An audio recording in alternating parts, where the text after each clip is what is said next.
The Roman Empire was not just a civilization, it was a phenomenon. Born from the ashes of a small Italian city, it grew into a colossus that straddled continents, leaving behind a legacy so profound that it still shapes our world today. Yet beneath its marble columns and golden eagles lay a web of intrigue, ambition, and bloodshed. Welcome to the story of the Roman Empire, where gods and mortals collide, and the line between glory and destruction is often blurred. In the beginning, Rome was just another city-state in central Italy, surrounded by rivals and threats. But the Romans were different.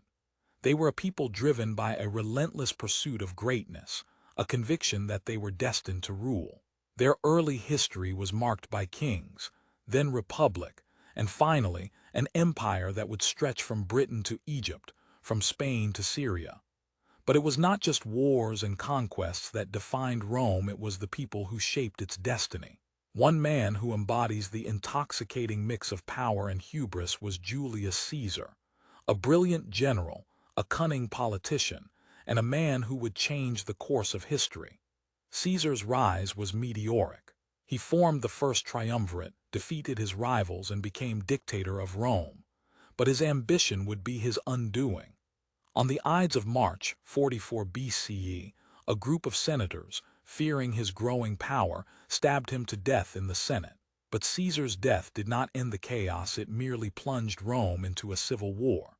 From the ashes of that war emerged a young, ambitious general named Octavian, who would later become Augustus, Rome's first emperor. Augustus was a master of manipulation, a man who understood the art of power better than anyone. He ended the Republic, ushered in the Pax Romana, and established the Principate, Rome's imperial system. But Augustus's reign was not without its secrets. He had rivals, enemies, and even within his own family, the seeds of betrayal were sown. One of the most intriguing and often overlooked stories from Rome's Golden Age is the rise of the Praetorian Guard. This elite group of soldiers was supposed to protect the emperor, but they quickly became the makers and breakers of emperors. They could overthrow a ruler they disliked and install another, often for a price. Their power reached its zenith during the reign of Emperor Claudius, who was notoriously paranoid and ineffective. When Claudius was poisoned, possibly by his own wife Agrippina, the Praetorians declared Nero the new emperor. Nero's reign is the stuff of legend, a ruler who burned Rome to the ground, whose mental instability became the talk of the empire. Yet, Nero was also a man of vision. He wanted to rebuild Rome in his image, a city of grandeur and beauty. But his narcissism, extravagance, and paranoia alienated the Senate, the people, and even the Praetorians. When Nero took his own life in 68 CE, it marked the end of the Julio-Claudian dynasty and the beginning of a year of civil war, known as the Year of the Four Emperors. The Flavian dynasty that followed brought stability, but the seeds of decline were already sown.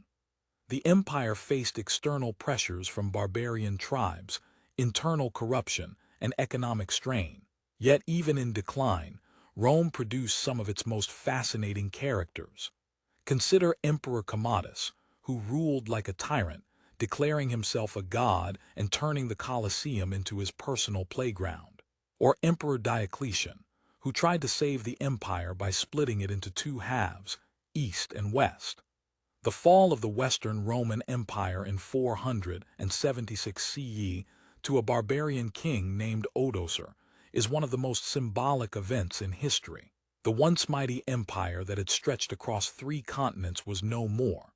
Yet, the Eastern Roman Empire, or the Byzantine Empire, would survive for another 1,000 years, a testament to Rome's enduring legacy. But why does Rome matter? Because its story is our story. The Romans gave us laws, governance, architecture, and language. They taught us how to build cities, how to wage wars, and how to make peace. They showed us the heights of human achievement and the depths of human depravity.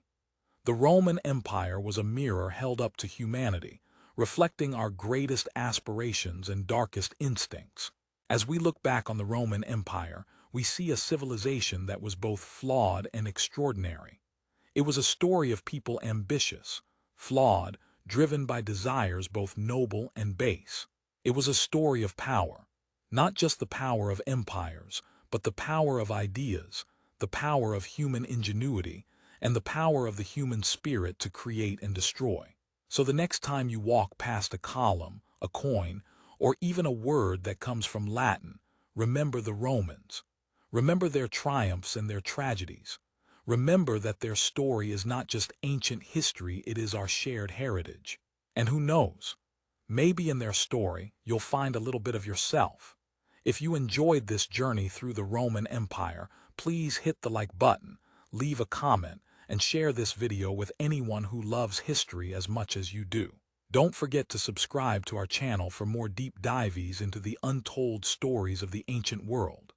And as the Romans said, veil farewell until next time. Like, share, subscribe for more stories.